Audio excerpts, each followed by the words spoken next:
नमस्कार दर्शकों, भारत एक ऐसा देश है जहां देवताओं के अवतारों के जन्म दिवस को भी त्योहारों के रूप में मनाया जाता है। उन्हीं में से एक है हनुमान जयंती, जो कि हनुमान जी के जन्म दिवस पर मनाई जाती है, जिन्हें शिव जी का अवतार भी माना जाता है, जिनका जन्म माता अंजनी से हुआ था।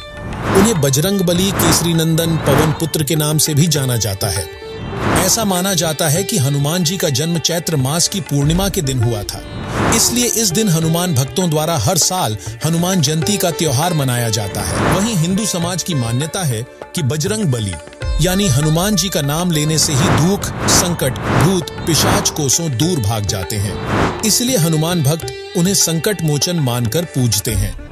वहीं हनुमान भक्तों की मान्यता है कि हनुमान चालीसा, हनुमान जी के मंत्रों से शनि की साढ़े साती से भी मुक्ति मिल जाती है।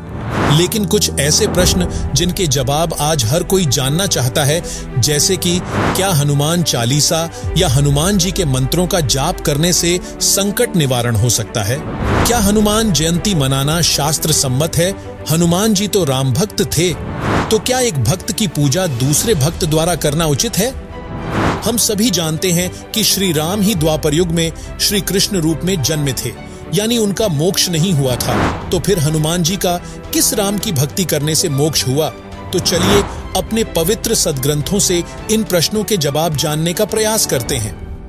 दर्शकों, हिंदू धर्म सहित पूरी दुनिया चारों वेदों के संक्षिप्त रूप श्रीमद् भगवत गीता को सत्य मानता है, लेकिन आचरण पवित्र गीता अनुसार नहीं करता। जैसे कि पवित्र सदग्रंथ श्रीमद् भगवत गीता के अध्याय 16 श्लोक 23 में कहा है कि हे अर्जुन, जो व्यक्ति शास्त्र विधि को त्याग कर अपनी इच्छा से मनमाना आचरण करता है, वह न सिद्धि को प्राप्त होता है, न परम गति को और न सुख को ही। इसीलिए गीता ज्ञानदाता ने श्रीमद् भगवत गीता के अध्याय 16 श्लोक 24 में कहा है, इससे तेरे लिए कर्तव्य अर्थात करने योग्य भक्ति कर्म तथा अकर्तव्य अर्थात न करने योग्य कर्म की व्यवस्था में शास्त्र ही प्रमाण है। ऐसा जानकर तुझे शास्त्र विधि से नियत भक्ति कर्म अर्थात साधना ही करने योग्य है। वहीं गीता अध्याय 7 श्लोक 12 से 15 व 20 से 23 तथा गीता अध्याय 9 श्लोक 20 से 23 तथा 25 में गीता ज्ञानदाता काल ब्रह्म ने तीनों देवताओं रजगुण ब्रह्मा, सतगुण विष्णु तथा तमगुण शिव की पूजा करना भी व्यर्थ कहा है, तथा भूतों की पूजा, पितरों की पूजा व अन्य सर्व देवताओं की पूजा को भी अविधि पूर्वक अर्थात शास्त्र विरुद्ध बताया है। अब आप स्वयं विचार करिए, पवित्र गीता को पूरा हिंदू समाज शिरोधार्य मानता है और उसी गीता जी के 18 अध्याय के साथ 100 श्लोकों में कहीं भी हनुमान जयंती मनाने या हनुमान जी की पूजा का प्रमाण नहीं है, तो प्रथम तो यह शास्त्र विरुद्ध मनमाना आचरण हुआ। दूसरा, गीता के अनुसार व्यर्थ साधना हुई, जिससे संकट निवारण की बात तो दूर रही, कोई लाभ भी नहीं होना। तीसरा, हम सभी जानते हैं कि हनुमान जी राम भक्त थे। वे स्वयं भी भक्ति करते थे तथा अन्य को भी राम की भक्ति करने को ही कहते थे। यदि कोई भक्त दूसरे भक्त की पूजा करता है, वह शास्त्र विधि विरुद्ध मनमाना आचरण होने से व्यर्थ है। दर्शकों, अब बात करते हैं कि हनुमान जी के मोक्ष की आखिर उन्होंने किस राम की भक्ति की जिससे उनका मोक्ष हुआ, तो चलिए जानते हैं। दर्शकों, आज तक हम और आप अपने धर्म गुरुओं, कथावाचकों से यही सुनते आए हैं कि हनुमान जी श्री राम की भक्ति किया करते थे। तो यहाँ सोचने वाली बात है कि प्रथम श्री विष्णु जी नारद के श्राप वश त्रेता युग में श्री राम रूप में जन्मे और अंत समय में सरयू नदी में प्राण त्यागे। फिर द्वापर युग में श्री कृष्ण रूप में जन्मे और फिर उनकी मौत एक शिकारी के विषाक्त तीर से हुई। वहीं श्रीमद्देवी भागवत के तीसरे स्कंद अध्याय 4 से 5 पृष्ठ 123 पर भगवान विष्णु उर्फ श्री राम जी बोले, हे माता, तुम शुद्ध स्वरूपा हो, यह सारा संसार तुम्ही से उद्भासित हो रहा है। मैं, ब्रह्मा और शंकर, हम सभी तुम्हारी कृपा से ही विद्यमान हैं। हमारा आविर्भाव अर्थात जन्म और तिरोभाव अर्थात मृत्यु हुआ करता है, जिससे यह स्पष्ट होता है कि श्री विष्णु उर्फ श्री राम भी जन्म मृत्यु के चक्र में हैं, अर्थात उनका मोक्ष नहीं हुआ, तो फिर वे अपने भक्तों को मोक्ष कैसे दे सकते हैं? इससे यह भी सिद्ध होता है कि हनुमान जी किसी और अविनाशी राम की भक्ति करते थे, जिससे उनका मोक्ष संभव हो सका। जिसके विषय में परमेश्वर कबीर जी ने कबीर सागर के अध्याय हनुमान बोध में अपने शिष्य आदरणीय धर्मदास जी को बताया है कि त्रेता युग में मैं मुनींद्र ऋषि रूप में आया था। तब मैंने हनुमान जी को एक पहाड़ी पर उस समय मिला था जब वे लंका से सीता जी की खोज करके अपने साथ कंगन लेकर आए थे। तब उनको मैंने बताया था कि 30 कोटि रामा अवतारी सीता संग रहती नारी, अर्थात जिनको आप श्री विष्णु अवतार श्री राम कहते हो, ऐसे ऐसे 30 करोड़ राम अवतार हो चुके हैं और सीता उनकी पत्नी रूप में साथ रही है। उस अवतार को यहाँ क्या सुख मिला, वह उनके जीवन की घटनाओं से पता चलता है। फिर उसके पुजारियों को क्या सुख होगा और आगे भी ये जन्मते मरते रहेंगे। लेकिन हनुमान जी ने मेरी बात पर ध्यान नहीं दिया और वहां से उड़कर चले गए थे। इसके बाद श्री राम सीता जी को रावण की कैद से छुड़वाकर अयोध्या ले आए, जिसके बाद उनका राज तिलक हुआ और कुछ दिन बाद श्री रामचंद्र जी से सीता ने कहा कि मैं युद्ध में लड़ने वाले योद्धाओं को कुछ इनाम देना चाहती हूँ। इनाम में सीता जी ने हनुमान जी को अपने गले से सच्चे मोतियों की माला निकाल कर दे दी तथा कहा, हे हनुमान, यह अनमोल उपहार मैं आपको दे रही हूँ, बहुत संभाल कर रखना। हनुमान जी ने उस माला की एक एक मोती को फोड़ फोड़ कर देखा और उन्हें जमीन पर फेंक दिया, जिसे देख सीता जी क्रोध में आकर कहने लगी कि हे मूर्ख, यह क्या कर दिया, ऐसी अनमोल माला का सर्वनाश कर दिया। तू वानर का वानर ही रहा, चला जा मेरी आंखों के सामने से। उस समय श्री रामचंद्र जी भी सीता जी के साथ ही सिंहासन पर विराजमान थे। उन्होंने भी हनुमान के इस व्यवहार को अच्छा नहीं माना और चुप रहे। हनुमान जी ने कहा, माता जी, जिस वस्तु में राम नाम अंकित नहीं है वह मेरे किसी काम की नहीं है। मैंने मोती फोड़कर देखे हैं, इनमें राम नाम नहीं निकला, इसलिए मेरे काम की नहीं है। सीता जी ने कहा, क्या तेरे शरीर में राम नाम लिखा है? फिर इस शरीर को किस लिए साथ लिए है? हनुमान जी उसी समय अयोध्या त्याग कर वहां से कहीं दूर चले गए। जिसके बाद परमेश्वर कबीर जी त्रेता युग में ऋषि मुनींद्र जी के रूप में लीला करने आए थे। हनुमान जी से दोबारा मिले। सत साहिब बोला। हनुमान जी ने राम राम कहा तथा खड़ा होकर ऋषि जी का सत्कार किया तथा एक पत्थर पर स्वयं बैठ गए।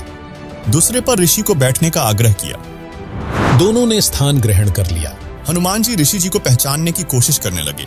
ऋषि जी ने कहा, क्या सोच रहे हो हनुमान? मैं वही ऋषि हूँ जो आपको उस समय मिला था जब आप सीता की खोज करके वापस आकर पहाड़ी पर उतरे थे। जिसके बाद हनुमान जी को पहचानते देर नहीं लगी। इसके बाद हनुमान जी ने मुनींद्र ऋषि रूप में विद्यमान परमेश्वर से कहा, हे ऋषि जी, आपका कैसे आना हुआ? परमेश्वर कबीर जी ने मुनींद्र ऋषि रूप में कहा, हे पवन पुत्र, मैं आपको भक्ति ज्ञान कराने आया हूँ। आप जिस दशरथ पुत्र रामचंद्र की पूजा पूर्ण परमात्मा मानकर कर रहे हो, आप धोखे में हो। जो जन्मता मरता है वह पूर्ण परमात्मा नहीं हो सकता।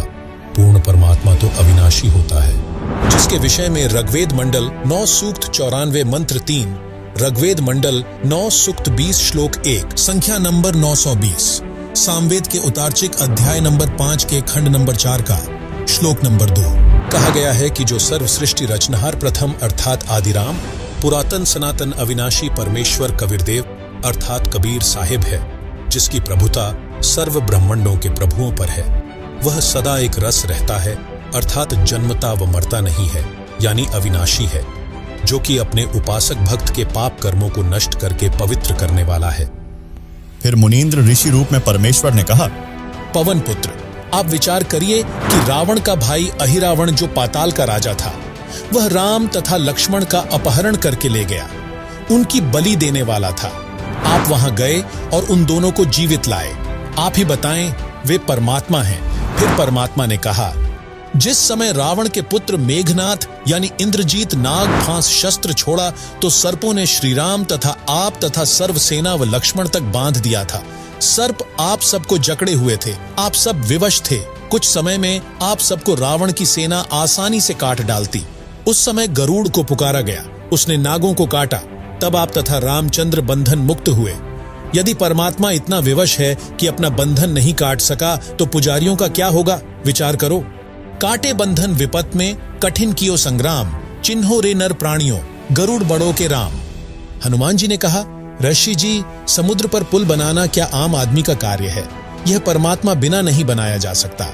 तब मुनींद्र ऋषि रूप में परमेश्वर ने कहा, समंदर पाट लंका गयो, सीता को भरतार, अगस्त ऋषि सातों पिए, इनमें कौन करतार?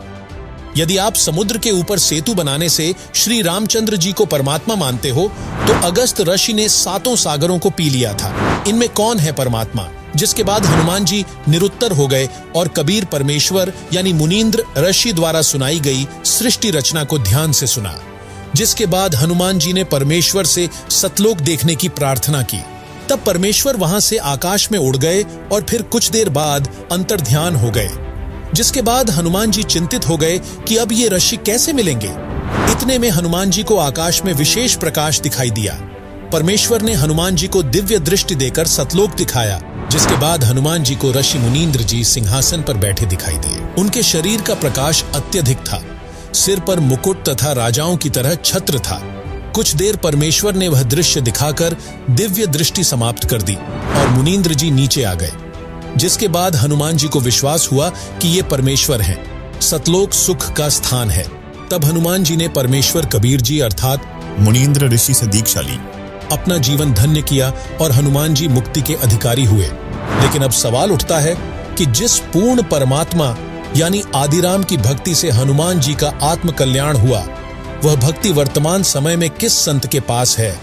तो दर्शकों, आपको बता दें, मौजूदा वक्त में उन्हीं आदिराम कबीर परमेश्वर की सच्ची भक्ति विधि सर्वधर्म ग्रंथों श्रीमद् भगवद गीता, चारों वेदों से प्रमाण सहित जगत गुरु तत्वदर्शी संत रामपाल जी महाराज जी द्वारा बताई जा रही है। जिसे जानने के लिए आप प्रतिदिन संत रामपाल जी महाराज YouTube चैनल पर संत रामपाल जी महाराज जी के सत्संगों को देखें या संत रामपाल जी महाराज द्वारा लिखित पवित्र पुस्तक हिंदू साहिबान नहीं समझे गीता वेद पुराण को संत रामपाल जी महाराज ऐप से डाउनलोड करके पढ़ें और हनुमान जी की तरह मोक्ष के अधिकारी बने। धन्यवाद।